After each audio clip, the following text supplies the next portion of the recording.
আলামত পাওয়া গেছে। আরএসএফের সহযোগী আখ্যা দিয়ে দেশটির সেনাবাহিনী মিশন সম্পন্ন করে বলেও অভিযোগ ওঠে। এমনকি শহর দখলের সময় সেনাবাহিনী সেখানকার মানুষের মাথায় গুলি করে খালে ফেলে দিত বলেও দাবি করছে আরএসএফ। ফরেনসিক বিশেষজ্ঞরা বলছেন, লাশগুলোতে সেনাবাহিনীর আঘাতের চিহ্নও রয়েছে। ওয়াদ মাদানী শহরে সেনাবাহিনীর চালানো ১১ জানুয়ারির অভিযানে ৪ সন্তান ও ১ ভাই হত্যার শিকার হওয়ার কথা তুলে ধরেছেন এক নারী। আবদেল ফাত্তা প্রশাসনের রোশানলের শিকার কানাবি নামের এক প্রান্তিক জনগোষ্ঠীও। ২০২৪ সালের অক্টোবর থেকে ২০২৫ সালের মে পর্যন্ত জাজিরায় ৩৯টি এবং সেন্নারে ১৮টি কানাবি বসতিতে ফাত্তা বাহিনী আক্রমণ চালিয়েছে।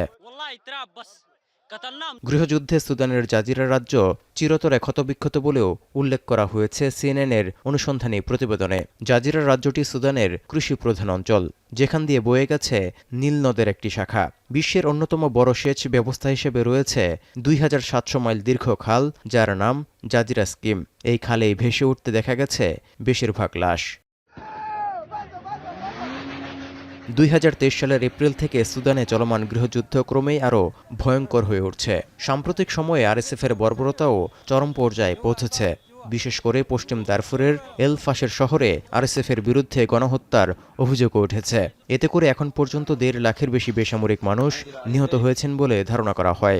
এছাড়াও প্রায় ১,২০,০০,০০০ মানুষ জোরপূর্বক বাস্তুচ্যুত। ভয়াবহ দুর্ভিক্ষের কবলে বহু অঞ্চল।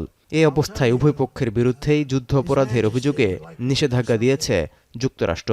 চলছে যুদ্ধবিরতির চেষ্টাও।